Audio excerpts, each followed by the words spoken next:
Morning. Today I'm going to speak about what we have done in the past 6 months with Ntop ENG, where ENG stands for Next Generation. And I will start with a short introduction to who we are, to what we believe is important to do in network monitoring, contrary to, I think, many tools that you are using or what I think I've seen on the program. We are focusing on traffic monitoring. So we look at the packets, we look at what people are doing, what data is exchanged, more than what a certain system is doing. So if the CPU is too high, if the database is fast enough, and so on. So we look only at the network traffic. So you give us an Ethernet cable or a Wi-Fi connection, and we show you what is happening. This is the idea. And the idea is that you can take this data and integrate it into your network monitoring solution. So where you have the system, the devices, and the traffic. I will explain you how we decide to move from the old, let's say the legacy Ntop that started to develop in 1998 to the new one and why. I will explain you the architecture and what you can do with the new Ntop and how you can use it. And then some features that you can do with Ntop ENG and where we are planning to go. But before annoying you with a lot of discussions, I want to tell you that the goal is to show you this. So this is the new Ntop. This is the new dashboard. As you can see, it is a tool developed for the web. It is HTML5. It is dynamic. So as you can see, this is updated every second. It is real time. It is not near real time. It is real time, just as the delay of the browser for downloading the data. It is graphical. It is everything is HTML5. You can click, you can see what is happening. So this is the goal, and this is what is happening at the moment here on this network through the WaveLAN. And there is not much to see because it is mostly traffic that is broadcasted. So your PCs are doing spontaneously, let's say. So this is the goal today, okay? I will go here in, let's say, half an hour, but I want to explain you the idea that brought me to this application. So you have to wait half an hour, but I will go there. So let's start from a short introduction of Ntop. This is the first time I'm here, so you probably want to know a little bit more about the background. So Ntop is a small Italian company. We are 5 people. We are based in Italy. We have some colleagues in the US, but we are mostly an Italian company. So we started in 1998 with Ntop, the first application that is also giving the name to our domain name and to whatever we do. Why Ntop? Because N stands for network, and top is the top tool that you see on the PC, so the standard top. And at that time we decided, actually I decided, because I started this myself, to give, first of all to me, and then to the rest of the people, a tool that was enabling me to see what was happening on the network in real time. Okay. You know that there is SNMP, there are many other tools, but the problem with those tools is that they are not simple to use. Actually, you need a tool for using SNMP. So you need another thing for using SNMP. Whereas people are usually used to something simpler. At that time, the shell was the main thing. So I thought that top was a good idea to show graphically what was happening and move with the cursor interface in the screen. But at the same time, it was the beginning of the web. So I tried to put a web interfaces into it. So Ntop was an application that was telling me the top users of something, just to understand if there is a bottleneck, who is responsible for that. This was the idea. And then over the years, we moved to many other topics just for Ntop. Why this? Because traffic monitoring today requires high speed. 1 gigabit connections are standard on most laptops, on most devices. And 10 gigabit is more or less cheap today. So a 10 gigabit port today costs about 300 euro. So it's not that expensive anymore. And we are moving towards 40 gigabit. So 10 gigabit, let's say, is the standard. It's a speed we must achieve with the PCs we have today. And another problem that is important, we want to accelerate deep packet inspection, so we want to look inside the packet because in 1998, when you see port 25 is email, port 8 is HTTP, everything was very simple. Today it is not so simple anymore because especially protocols such as HTTP are used by many applications. So HTTP doesn't mean anything to me anymore. It is Dropbox, it is YouTube, it is something else. It's Skype over HTTP because I'm trying to escape the firewall rules or something like that. And also, with our software, we accelerate IDS and IPS. So if you're familiar with Snort or Suricata, these are the things we are doing. So our open source software that accelerates packet capture is used not only by Ntop, but it's also used to accelerate those tools towards 10 gigabit. And of course, our software has been integrated in many tools. So first of all, this one is the N-box that we are doing together with the Phoenix. You will see a presentation later this morning. This is a Cisco device that included the original Ntop, so not the one I'm showing today. This one is an SFP+, so it's one of the things that you put in your switch here that converts from optical to electrical, and inside this, this is a thing we have done with IGLint and then later JDSU. You have a probe. So it means that this tiny thing where you connect your fiber on is able to monitor your traffic, or it's also able to emit the traffic. So you can have a ping or a source of traffic into your switch. And this is a Cisco switch 4948 that contains a NetFlow Lite, and that is something we have developed with Cisco. Everything you see here is open source. Okay, so just to give you the background, that Ntop is not just the component, but it's one of the many components we have. Okay, let's start from my view, my personal view of network monitoring. Years ago, in the 90s, when I started to play in this field, the focus was on standard, because this was the year of the big blue, so IBM, HP, there are several vendors. And you had to adopt one or the other, or many times most of them. So the idea was to create a standard. So there was HP OpenView that was the market dominator, and many other standards such as Harmon. This was a good beginning in the sense that we moved off proprietary solutions towards a more standardized view of the internet. But unfortunately, it was vendor-driven. So mostly like today, but this was a bit more extreme. So basically, if somebody was doing a certain thing, you had to adopt it because you were forced to adopt it because most of those tools were created by these companies. So in the sense, it was complicated, it was very expensive, it was not internet-oriented, it was vendor-oriented. So you cannot simply plug in a new device, you had to buy a device from one of those leading companies in order to be able to monitor them. So this was not good. So we tried to fill this lack, creating a simple monitoring application that was talking with those devices, but that was not necessarily integrated into those devices. Because the problem is that we wanted to create something open source, something cheap. Okay, it was not possible for us to be bound to those devices without paying a fee, and this was not something that we liked. So we created the Ntop. And today, the market is still partially driven by a hardware manufacturer. And as you can see, if you look at products, you will see that what you can do is mostly limited, but what the hardware manufacturers are deciding that you can do. Okay, just to give you an idea, there are products like Cisco Telepresence or VoIP devices that can be monitored only if you buy from the vendor the monitoring tool, and this is not what we want. So we wanted to create a tool that was not that was independent from those people. We wanted to create something that was free. You can install it, you can use it, you can customize. But we don't want to be able to do an evolution only when they decide it is time to do the next step.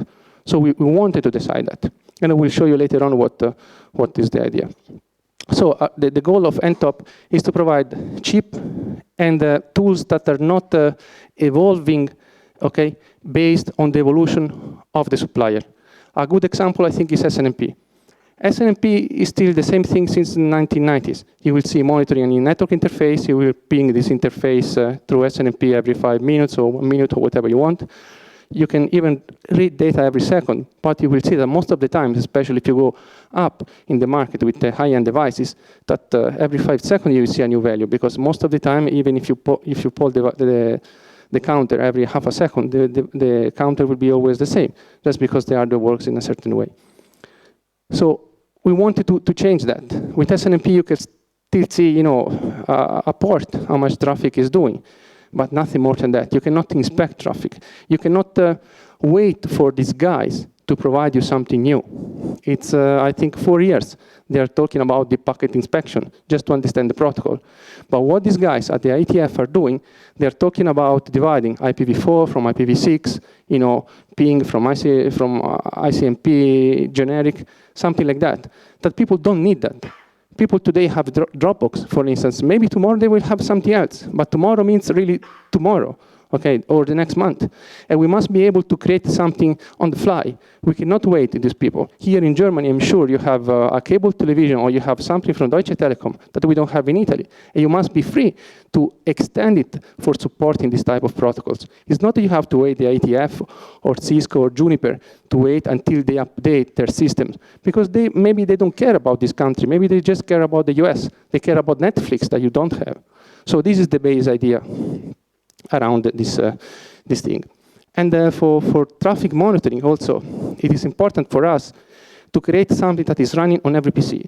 You've seen that today I've shown you Ntopng on this Macintosh. It's running here, it's running on Windows, it is running on small devices. It's basically running everywhere on a platform that is adequate enough to compile C++ code. This is the thing. But we also want to exploit high-end machines, because if we want to go at 10 gigabit or beyond 10 gigabit, we cannot expect to use a cluster of devices. I've seen that before it has been announced at the conference on large data, big data. These are standard things today. They're nice. But these guys are forcing you to have a cluster of machines, many devices that are sharing the load, that are increasing the complexity. So we want to scale, first of all, on the single node. Once this node has been exploited, then we'll probably increase the number of nodes. But with one machine, we want to monitor 20 gigabit, at least, with the modern system. So this is the idea. So we want to be able to create something that is able to accept the fact that machines are multi-node, are multi-core, and we want to exploit those devices without forcing you to buy very expensive hardware stuff. And we don't want to be vendor locked. So this is the idea. And another point is that people today are using virtual machines. And virtual machines are more and more common. And being then common, it means that we cannot ignore them. We cannot simply say, okay, the cloud is another story. The cloud is the same problem, just relocated in a data center that does not belong to us. So we must be able to monitor both standard system that we have on our desk, and also our services that are running on a data center that is not physically next to us.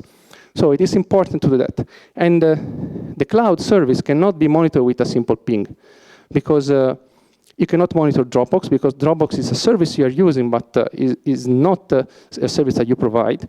And also the services are physically located in many places, and the fact that you access one service from here, from Nuremberg, doesn't mean that the same IP address is used by another device in Munich.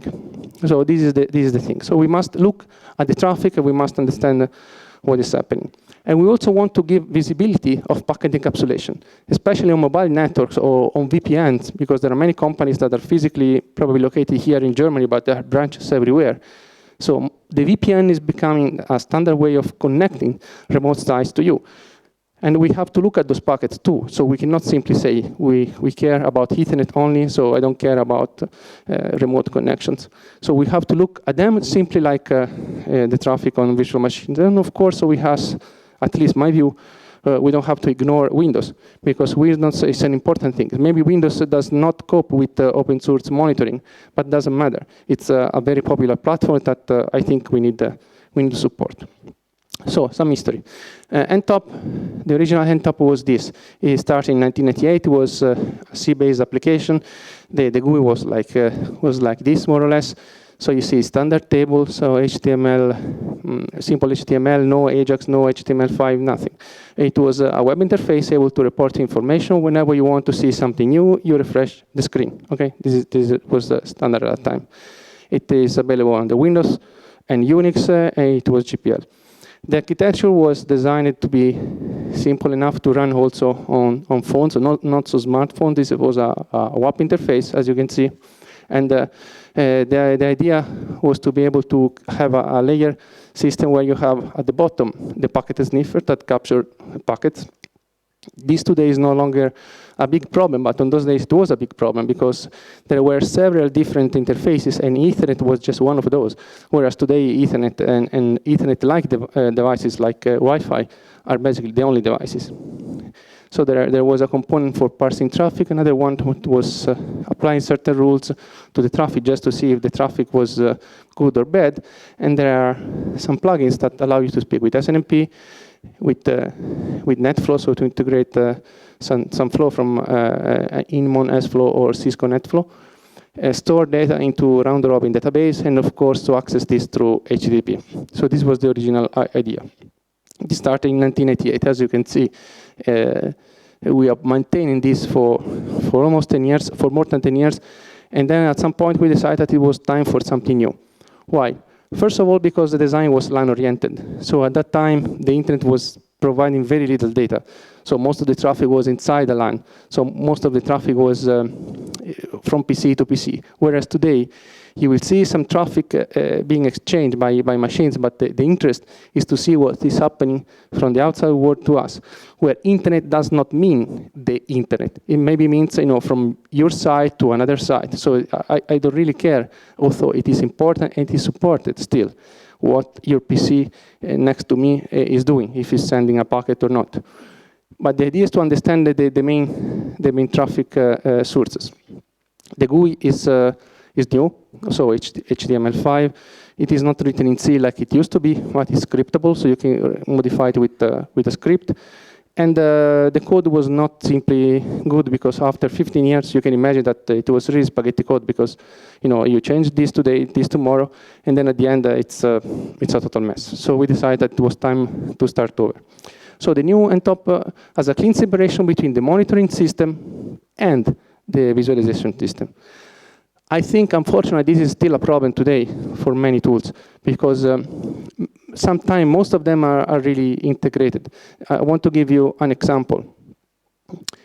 Ntop is using Redis, that it's a great in-memory database. And unfortunately, Redis is one system that is monolithic. Okay, just to give you an example. It is not possible to embed into your application. Everything is self-contained.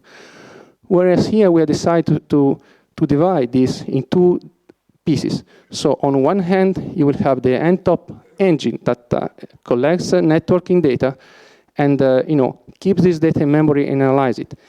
And then you have the web GUI. The web GUI I've shown you before. This is the web GUI. But this web GUI is optional. So it's a way to visualize the data. It might be that you don't care about this web GUI at all because you want to use Ntopng as a source of data for your Nagios or iSing or OpenWebMS or whatever. So it's just a way to receiving data through a web-based protocol, and that's it. Maybe you don't want to show this, okay? Because probably Netways wants to integrate Ntopng into their monitoring system, and they don't like this look and feel. They have their own look and feel. So it's a source of data. You have to look at this application like a way to provide you monitoring information in a way so that your application can read it. If you want to use this web GUI, fine, but it is not compulsory. So the division, the boundary between monitoring and visualization is very clean, okay? This is just an add-on. It is part of the application. Most of the people will use it, but it is important it's not there. And the main problem of SNMP of those tools is that they force you to be 100% into that system. And this is something that we decided it was not the case with our application. So the architecture is divided in several layers. At the bottom, you see packet capture. PF-ring is our technology for accelerating packet capture at 1 and 10 gigabit, and that allows us to be efficient here at this level. This is the Linux kernel. So from here down is the Linux kernel. It is not compulsory to use PF-ring because I've shown you macOS, or we show you other devices that are not Linux-based. So if it's present, it's faster. Otherwise, we'll use the platform support provided for packet capture. Then we have here the monitoring engine that is based on NDPI. That is a deep packet inspection library we developed, and we'll talk about this later. We are talking with a data cache called Redis, where we store, this is a cache, it's not a database, so we store temporary data on it just to divide the data from the engine. And then we have the ability to present you data where the web interface is written in Lua.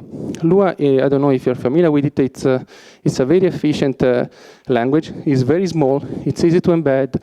It is similar to Python, to Perl in a way, so it's scriptable. But it's much, much more efficient, and it is using very little memory. It's multi-threaded, it's very good. I will talk about that later. So PF-ring that is at the bottom of our system allows you to capture packet at high speed through this new network kernel module called PF-ring, where ring stands for a ring, a memory buffer, a circular memory buffer where packets are copied. And here, these packets are read in user space through memory map. So it is very efficient to move packet up. Again, this is an optional component. If you have it, it is faster. If you don't have it, we'll use the standard packet capture system you have on your network. Over the year, so this started in 2004 for 1 gigabit, and in 2010 for 10 gigabit, we have developed something called DNA, direct NIC access, that allows us to read packet from a network device, not polling them like Linux is doing with NAPI. When you do a top on Linux, you will see ksoft IRQ, that it's a kernel thread that is reading packets, but simply reading them either through an FPGA, if your card is an FPGA, or the network packet adapter that you have.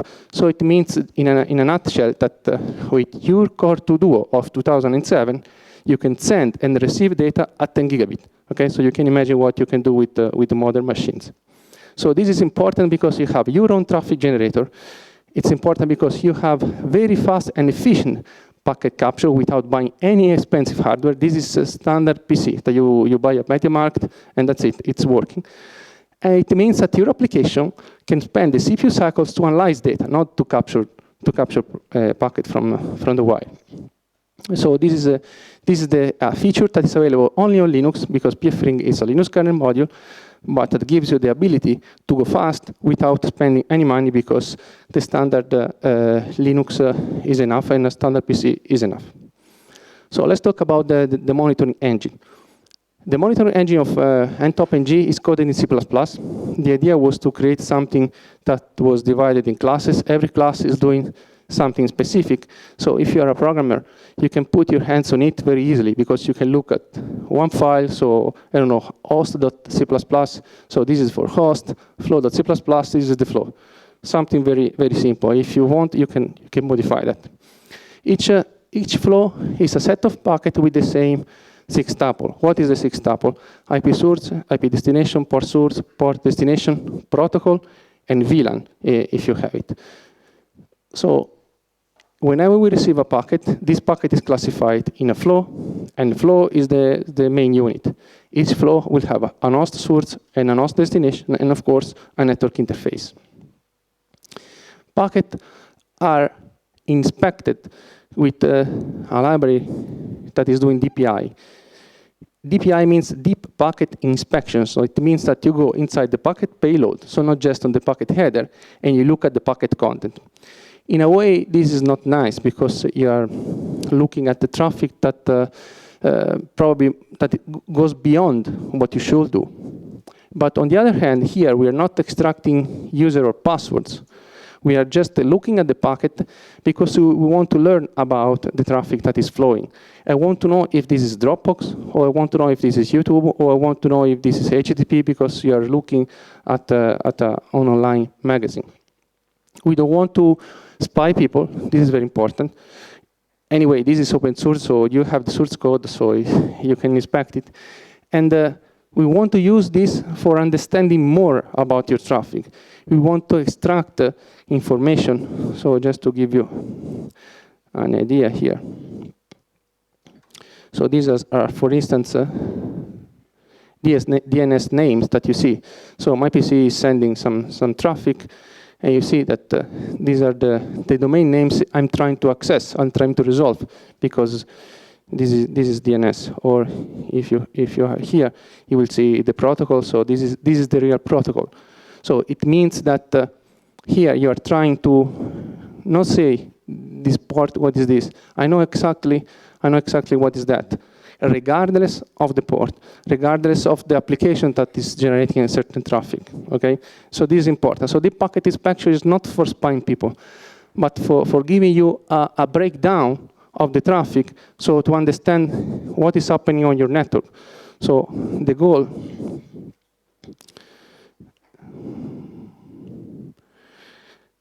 is to create a pie chart like that. Okay, there is not much to see because I'm just looking at the broadcast traffic again. And so my PC probably you will have more luck in your system. But I want to understand what is really going on. I don't want to say this Dropbox in reality is the HTTP. I want to say this is Dropbox because on my PC, my Dropbox friend is trying to connect to the internet. Is not lucky, but this is the idea. Okay, so the packet inspection is not for extracting data. It's just for looking at what your traffic is and to read important information, such as, for instance, the operating system. Read out from HTTP traffic, for instance. So this is the thing. And the DPI is important to characterize your traffic because you see here today we have a lot of traffic that is unknown. It is unknown because it's mostly broadcast traffic. So sometimes somebody sends a packet, and I don't know what is that. It's trying to discover the device. So it's important to say people in my network, this is what is happening. So this is the goal behind NDPI. And like I said, the information is clustered through device, flow host, and higher level aggregation. Everything in Ntopng is put in memory. So you will see that the information is kept in memory. And of course, the memory exhausts after a while. So whenever a host or a flow is not active for some time, Ntopng is purging this data from memory and removing it. This means that if you have a host that is doing a traffic now, okay, and then for 1 minute doesn't, or 2 minutes or 3 minutes doesn't do anything, this host disappears from memory. This was a main concern for existing Ntop users because some of them didn't like this. Okay, they like the fact that Ntopng can keep things in memory, but they didn't like the fact that at some point a certain host was disappearing from memory.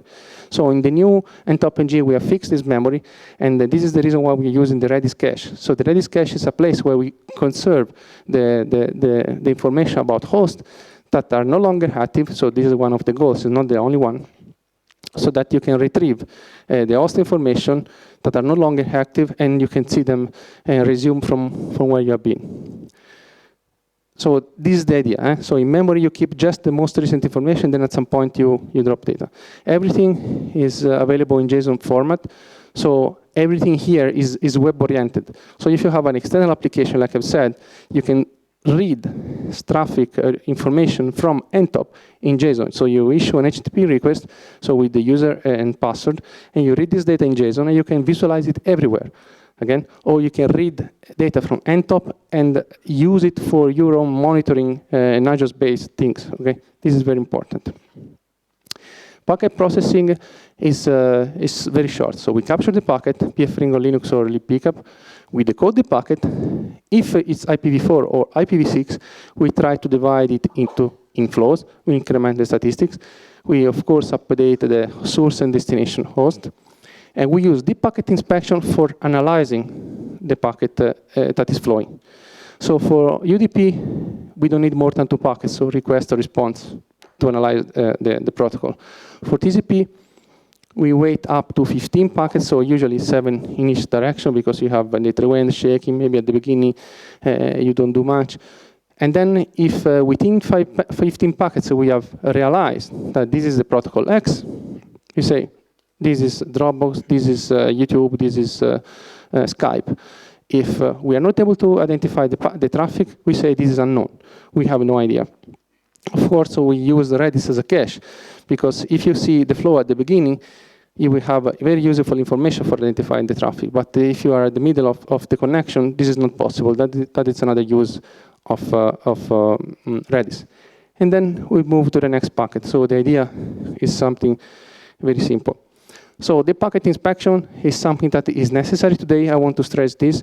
Without the packet inspection, we'll see a lot of statistics per port. But today, a port doesn't mean anything. So if you read your traffic and you look at the port or IPs, I think you don't have real visibility, because people are using the IP packet just for carrying traffic. Okay, so protocol like HTTP, hypertext transfer protocol, just to give you a good example, are not for hypertext, so for something you can click on.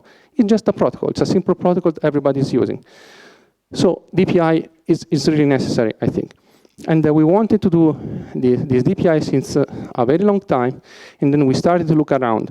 In Linux, there is a nice thing called layer 7 filter that allows you to put a regular expression that allows you to analyze the packet payload and to say, okay, if it starts with get uppercase space slash something, so it's probably HTTP. We didn't like it because it was error prone. It was slow because you have to run, regular expressions. And then we started to look at the packet inspection toolkit. But they were not a good idea. First of all, because you have to sign a non-disclosure agreement, so it means that you can use it, but you cannot integrate it into an open source solution. And also because they are very expensive for maintenance, also because it costs not a specific amount of money, let's say 1,000 euro, 10 euro. But usually it is a percentage of your income, your company income. So it means that, let's say, 5% of your income. And I think this is very bad, because the cost is too high and is not acceptable. So I decided to create something new, and something that does not require a vendor support. So you have your own protocol. If you want to add your extra one, just add it. But don't have to call somebody that is forcing you to buy a certain maintenance that is a percentage of your cost. So I started from a library called OpenDPI that was developed here in Germany, that was no longer maintained. This was a GPL library. I took the ownership and I extended. So we have added many protocols, even something for business, of course, streaming. So you see things like Citrix or RDP, and of course Skype, BitTorrent. So this library today is able to recognize those protocols.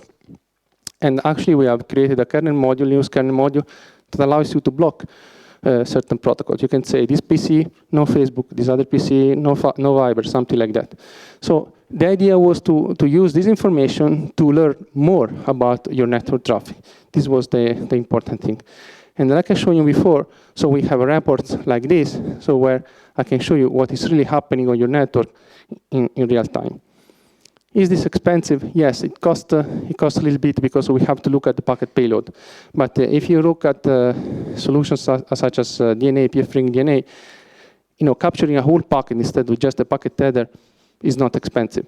Okay, but at the end you will see that the increase in CPU load for NDPI is usually less than 5 or at most 10%. So you will not really notice that on a modern PC. And you have a great advantage of understanding what is happening. So we believe that this is a nice cost to pay. And also, it's important to understand that DPI, I believe it's a requirement today. We cannot really live without it for too long.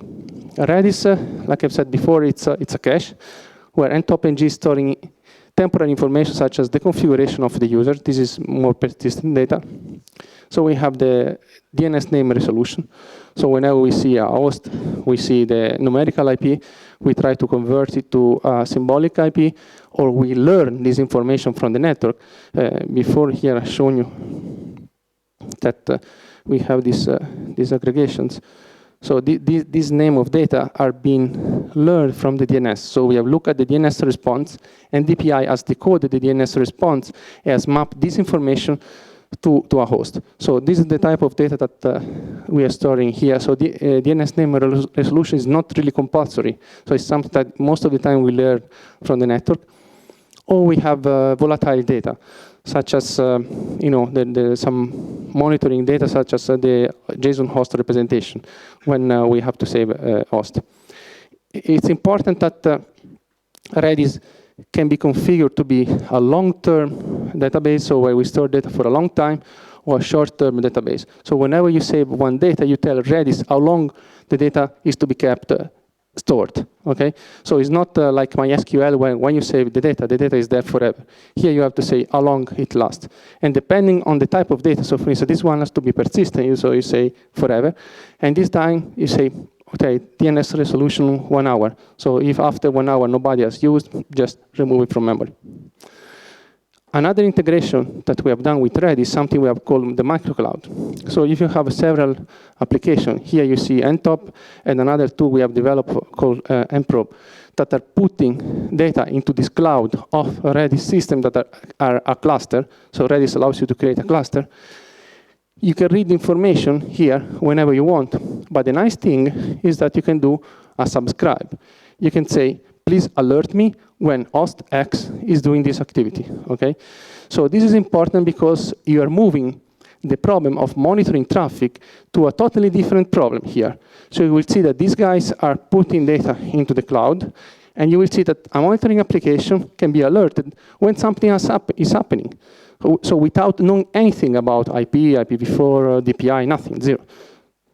It's a good way of being triggered. It's a good way of sharing data, because if Ntopng keeps the data inside itself, is not good. But if it's starting to share this data with other Redis machines, I think this is a very good idea.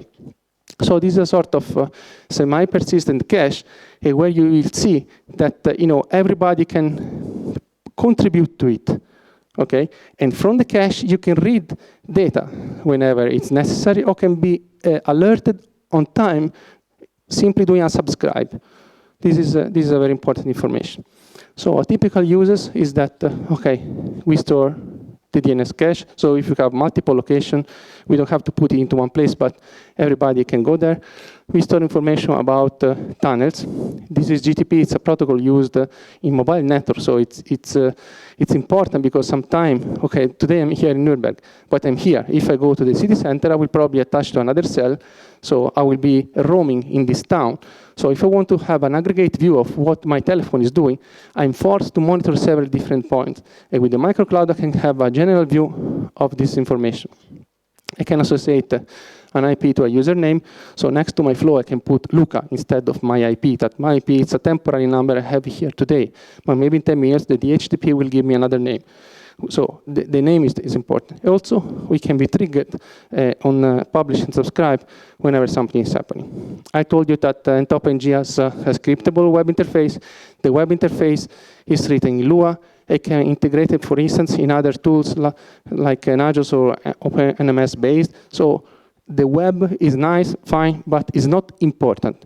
The important thing is the engine. The engine provides you data through JSON and HTTP, so you can read data, you can use the data the way you like. This is very important. So the freedom is not just in the source code, but the freedom is also in the way that you use the data for integrating into your existing system, okay? This is very important. We have two types of scripts. One are the callback, the scripts that are executed periodically. So you have a daily script, hourly script, minute script, or second script. For instance, the second script is the one that is drawing the graph and storing data every second. And of course, you have scripts that are used for executing through the web. So this one, for instance, is showing the statistics about the flow. Okay, this is doing, oops, log out. So this is the flow stats. So everything is written in Lua. So whenever you click, a Lua script is executed, or multiple of them, and the screen is refreshed. And they are part of the Ntopng distribution. So the path here is explaining what a certain script is doing.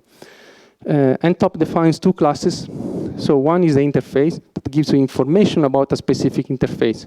So today I'm monitoring just one device, that is the Wi-Fi. But if you want to, you can monitor multiple links, and each link is defined as an interface. So ETH0, ETH1, whatever.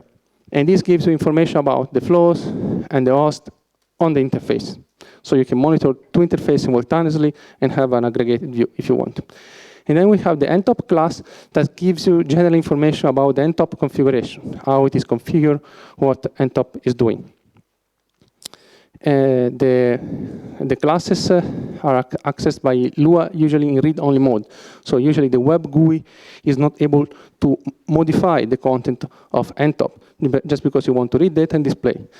But in some cases, it's possible to do something more effective. So for instance, if you're looking at an host that is no longer in memory because it's not doing traffic, Ntopng shows you on the web, okay, this host is no longer active, but it did send traffic, 10 minutes ago. Do you want to restore it to memory? And you click yes. And Lua tells Ntopng to go into Redis, read from the cache, and display the host in memory. Okay, so usually the web GUI is reading data, but it's also possible to modify ntop data. We support multi-thread. We have very limited locks, so we can say that the pair interface is lockless.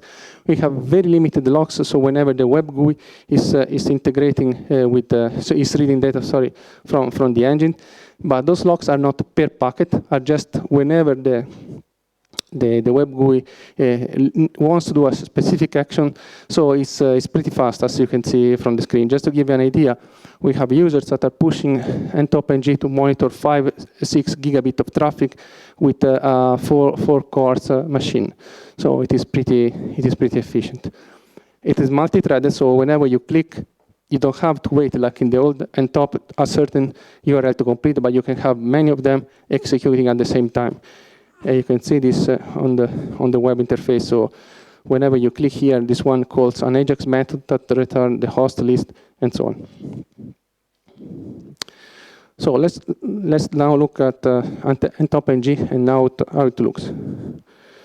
So let's close the web and let's start again. Sorry, log out. So the first thing you see in Ntopng, it's a login. You cannot access it without being logged in. Okay, you can put demo, whatever you want, but you must be logged in. Okay, so whenever you log in into Ntopng, you will see this that we call dashboard.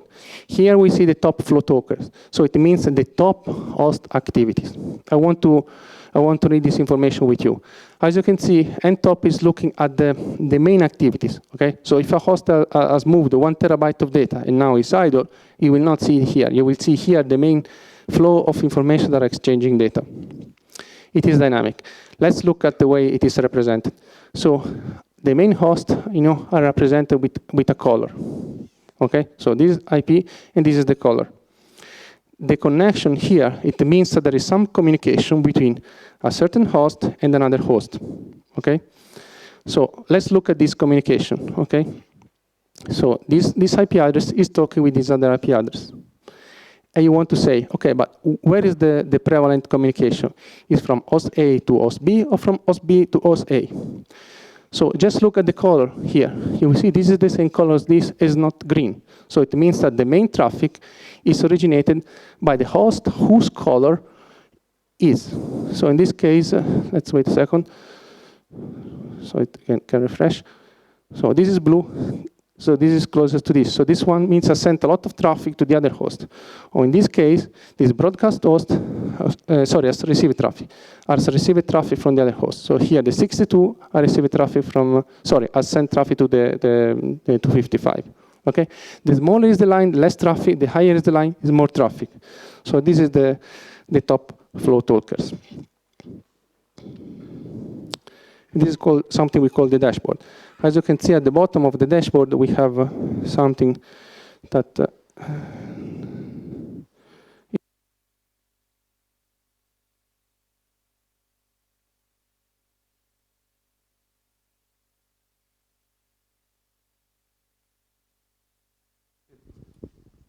every second here, and you will see the the traffic in real time, so in number of kilobytes per second and packets per second. You will see here the number of hosts you have monitored by Ntop and the number of flows you have monitored. Here, since how long Ntop is monitoring your traffic.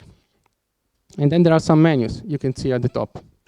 So the first menu here allows you to go to main activities, but mostly to the dashboard. Here you will see other things related to hosts. Here you see the list of hosts. You will see the top hosts. So the top hosts are doing the top activities, those that use your bandwidth most. Here you see aggregation. So a way to aggregate data based on certain criteria. So for instance, you want to see all the hosts that are running macOS X. So this is an example. Or all the hosts that have contact, I don't know, dropbox.com. So these are the things. The interaction is when a certain host is talking with another host. What are they exchanging? What is the type of data they are talking each other? Here the geo map, so you can see how the data is physically shown on the internet. So it's your German PC is talking with an American PC, so we'll see a Google map that displays this data. A tree map allows you to see in a standard view, in a small view, what are the most host activities. And here you see the local matrix. So two hosts that belong to your local network, what type of activity are doing. So the number of packets that host A is sending to host B and host B to host A. Then you have the interface view. So the web is limited to one interface at a time, but Ntopng is monitoring multiple interfaces at a time depending on how you start it. So here you can switch the view from one interface to another. And of course, you can manage users. So at the login, when you have seen the user admin, you can decide who is doing what, the privilege. And of course, you can export data through JSON. The web interface I've shown you is dynamic. You will see that, for instance, at the bottom of the screen, or what I've shown you, probably here you can read it better. There is a gauge here that is increasing or decreasing based on your traffic. Unfortunately, here today there is very little traffic, but you can click on it. So if you click on the gauge, you can set the interface speed. Why that? Because if you have, let's say, a 10 megabit internet connection, okay, and your interface is 1 gigabit, you cannot, Ntopng cannot use 1 gigabit because otherwise it will be always like that. Here you have to put a 10 megabit, so you could say, the gauge, how much traffic is using on your real data. And you will see that next to every counter, there is an arrow that is going up and down. Why this? It tells you not the amount of traffic instantaneously, but also the trend. So it says, okay, this is 5.6 kilobytes, but is it increasing or is it decreasing? Or it's equal. So this I think is very important. Let me show you something.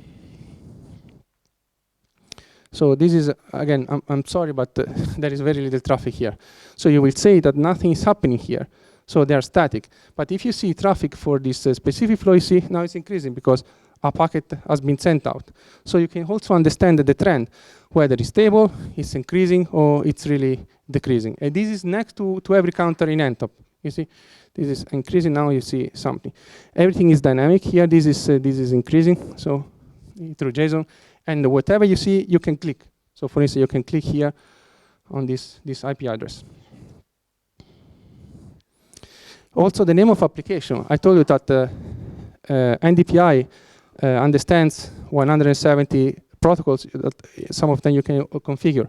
But we only show you those that are available on your network so that you are not confused by hundreds of names that you don't know because you have never used. Okay, so this is important. As I showed you before, the main concept is the flow. So in flow, you see what is happening. You see the protocol breakdown. So it means that most of the traffic is sent by this guy to this guy. Of course, this is multicast. You can see here the counters, and you see the application protocol. You can see all the flows or just those that are related to a specific protocol. So in this case, let's look only at DNS. You'll see only the DNS traffic. Or let's look only at IGP. You will see only IGP traffic. So you can filter on the fly. And whenever I click here, my web GUI is talking with the Ntopng running on my machine and is reading this data on the fly. And we have a similar view for host. So every host is geolocalized based on GeoIP, so I know where it is, or I try to guess where it is. I know if it's remote or local to my network, so whenever you start Ntopng, you have to tell your local network. You can see the autonomous system, and you see this link. So whenever you click on something that will move you outside of Ntopng, like in the wiki, you know, there is something that indicates that you're leaving a page that is local. And the host monitoring, okay, sorry. The host monitoring, let's look at my PC. This is my PC. The host monitoring likes this. So you have seen that there was a spinning icon here. So it means that Ntop has not been able, let me try to refresh the page, has not been able to learn the IP address. So it's doing a DNS name resolution, but this is a local IP, so it has failed. So you mean that these activities are done asynchronously. You will see the trends I told you before. You will see that here, this is Intel Mac OS X. This is not something I've written, but it means that Ntopng through NDPI has looked at the HTTP traffic, and looked at the user agent, and learned that this was a Mac OS X, and has put it there. This is persistent. As you can see here, there are counters. So up means that they are increasing.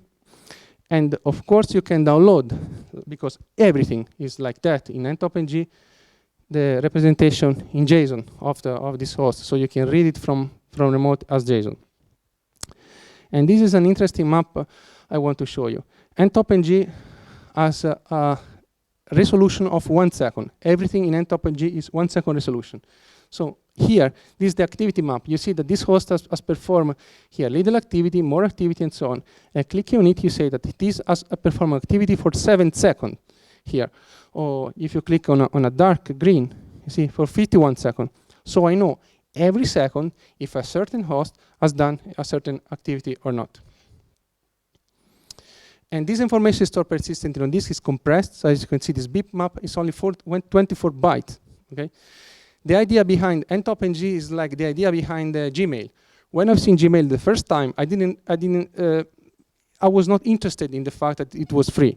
Many other emails were free. But the nice thing about Gmail that the potential space was infinite. Okay? So this is the idea. One of the main problems of network monitoring is that you have a certain amount of this space, and everything you do has to be stored on this amount of disk. But unfortunately, the data you're saving on disk is large. So even if you have 1 terabyte of data, you will exhaust it in 6 months, 1 year. Now I want to do the same, like Gmail. If we store data, and 1 day of data like this occupies 24 bytes, you know that with 1 terabyte of data that now costs less than 100 euro, you can store more or less forever. So this is the same idea. With Ntopng, I want to move this problem from a standard disk space problem to, let's say, Gmail-like problem. And this is possible because we are using this technology that's compressed bitmap, so new advances in computer science that has been done in the past years for big data. Like I told you, we can aggregate data for operating system, DNS name, HTTP, whatever. And you can see the aggregation, like I shown you before, through the web. It's nice to see, for instance, if you have an Ubuntu machine, that your system is talking with Mr. Ubuntu every so often. You can see also the activities that your PC is doing over time. You will see also, this is something I want to show you, the contacts. So in this map, HTML5, again, you will see hosts that are, the information that are related to the host itself, to the aggregation. So my host has contact with samuel.ntop.org, and these are other hosts with whom my PC has received data. And if you want, you can click on one of those, and you can expand it, you can move it, you can do whatever you want. There is the geomap. I told you that we have geolocalization. So you can see those maps are animated. You see this icon that is moving. Okay, this was related to my home network. But you can see host per host, IP per IP, where your traffic is going. And it's using HTML localization. So this map is centered now to Nuremberg, if I show you, because I use the HTML5 geolocalization. So your map is centered to the right place. You will see host activities. You will see, for instance, over time, how your local host, what type of traffic are doing, you will see these almost constant activities, you see very seldom activities, just to understand not only the counter, but also how they look over time. And you can do comparison, because with the compressed bitmap, you can say, at this second, who was doing this type of traffic? You can do this in real time very easily. So we are storing traffic in disk, in RRD every 5 minutes, but the resolution in memory is 1 second, so you can read data every second. As you can see, this is not the RRD, you know, so we use RRD only as a backend. I want to drop RRD at some point because RRD is efficient, but is not as efficient as I would like. So I want to do more. So you can move your cursor here, you can see. So let's look at, for instance, the interface. You look at the interface, you say historical activities. You see, you can move here, it's dynamic. That's why I don't like the standard RRD. Question? Oh, sorry.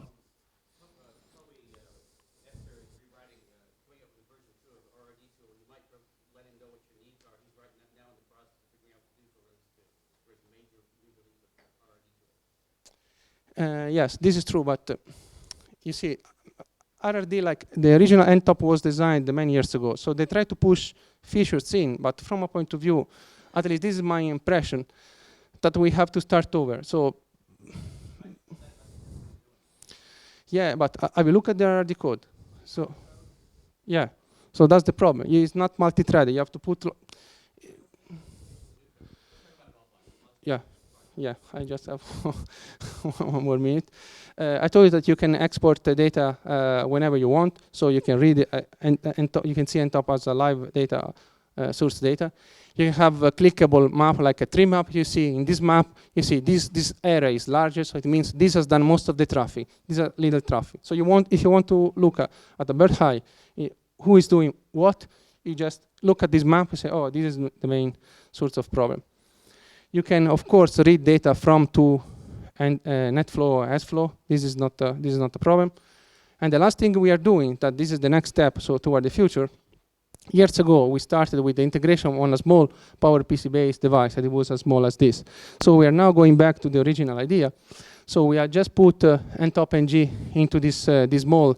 This is a small device that cost €36. I bought it last week from Conrad. So BeagleBone Black. So you can use Ntopng inside this box. It's after the release 1.1 that we'll be releasing next week. We want to optimize it for the cloud. So I want to put devices here and there, and they have to report everything to a central location. You can see in your distributed system what is happening with a device that is cost less than €40. That's all, basically. I wanted to tell you a story today. So it's 15 years we are working at that. I don't want to introduce you a tool, okay? I want to tell you why we are here, why we decided to make certain choices, what mistakes we have made, and we hope what solution we have came from. And this is, everything is available, GPL v3, and this is the website. Thank you.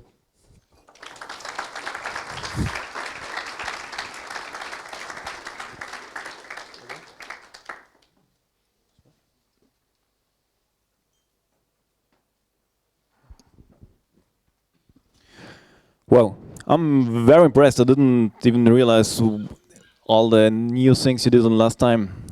Great, fantastic. Do you have any questions? We have very short time, but if there are any.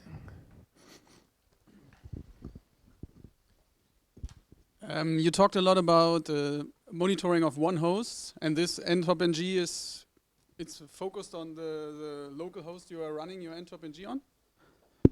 It's going. How about if you have 100 hosts in one network and you want to connect the dots between the hosts, so you want to see who is talking to whom and this kind of analyzing? What you have to do here is that you have to use a network interface to whom here. So this is just one, where you are sending traffic to. So you have a span port or you put a network tab. So in this case, if you are next to the gateway, or if you are in a specific location, you can send Ntopng your traffic. Then you can analyze not only the traffic of your PC. This today is only for the PC because I'm alone. But yeah, this is perfectly possible. Most people are using for that, not just for one PC, of course.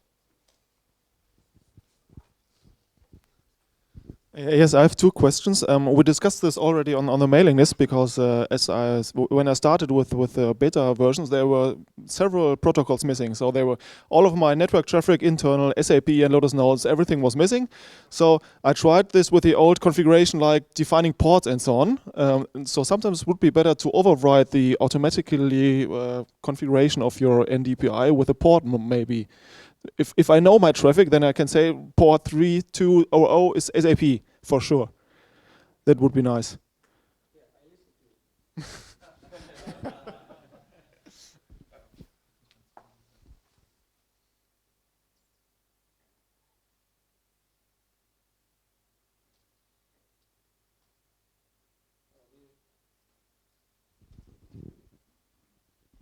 So in the current configuration, you can say exactly that. You can say, let's say, port UDP 860, so it's iSCSI. Or you can say, if you say venere.com, it's the protocol Venere. That is not a protocol, it's an aggregation. Or here you can associate several websites to one. So port and this. I hope this is what you're asking. What's about, I'm doing this on my internal network, so we have a big MPLS network worldwide, and I want to have GeoIP for this. So can I define my own GeoIP database for, yeah? Yes, this is also possible. Ntop is using the standard GeoIP file, but some users that, like you have a cloud, whatever base, yeah, you can extend it. And Ntop, when we read the GeoIP information, will display the right flag next to it. Yes, it's possible.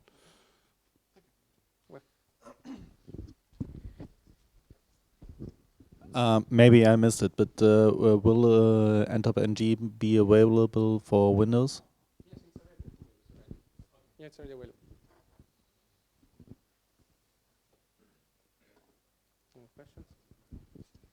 Okay, so if there are no more